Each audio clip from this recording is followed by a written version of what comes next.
సురేష్ తన 15 ఏళ్ల ప్రేమ బంధాన్ని పెళ్లి వరకు తీసుకువెళ్తోంది. ఈ మధ్యే ఆంటోనీ థట్టిల్తో రిలేషన్షిప్ ని కన్ఫర్మ్ చేసిన ఆమె తాజాగా తిరుమలలో పెళ్లి విషయంపైన నోరు విప్పింది. శ్రీవారిని దర్శించుకుని వచ్చిన తర్వాత మీడియాతో మాట్లాడింది. బేబీ జాన్ మూవీ చేస్తున్నాను, వచ్చే నెలలోనే నా పెళ్లి, అందుకే తిరుమలకి వచ్చానని, గోవాలో మా పెళ్లి జరగనుంది అని కీర్తి సింపుల్ గా సమాధానమిచ్చింది.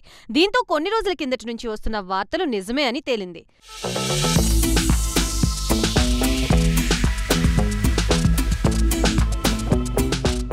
డిసెంబర్ 11, 12 తేదీల్లో కీర్తి సురేష్ తన బాయ్ ఫ్రెండ్ ఆంటోనీ థట్టిల్ ని పెళ్లి చేసుకోబోతోందని, ఇప్పటికే పెళ్లి పనులు మొదలయ్యాయని న్యూస్ వైరల్ అవుతోంది. ప్రెజెంట్ మ్యారేజ్ డేట్ వెల్లడించకపోయినా పెళ్లి వెడ్డింగ్ డెస్టినేషన్ గోవానే అని మాత్రం కన్ఫర్మ్ చేసింది. తిరుమల వీఐపీ బ్రేక్ దర్శన సమయంలో శ్రీవారిని దర్శించుకుని బయటకు వచ్చిన కీర్తి సురేష్ అక్కడున్న మీడియాతో తానే పెళ్లి గురించి చెప్పి ఆశ్చర్యపరిచింది.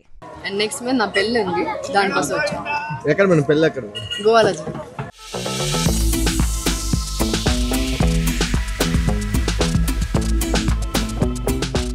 ప్రెజెంట్ సౌత్ లో కీర్తి సురేష్ ఎక్కువగా ప్రాజెక్టులు చేయడం లేదు. కీర్తి సురేష్ బాలీవుడ్ చిత్రంతో బిజీగా ఉంది. మరీ ముఖ్యంగా తెలుగులో అయితే కీర్తి సురేష్ దాదాపుగా దూరమైనట్టే కనిపిస్తోంది. నేచురల్ స్టార్ నాని దసరా మూవీతో కీర్తి సురేష్ తనని తాను మళ్లీ ప్రూవ్ చేసుకుంది. అయినా ఆమెకి మాత్రం ఎక్కువగా ఆఫర్లు రావడం లేదు. ఒకప్పుడు వరుస చిత్రాలతో కీర్తి సందడి చేసింది.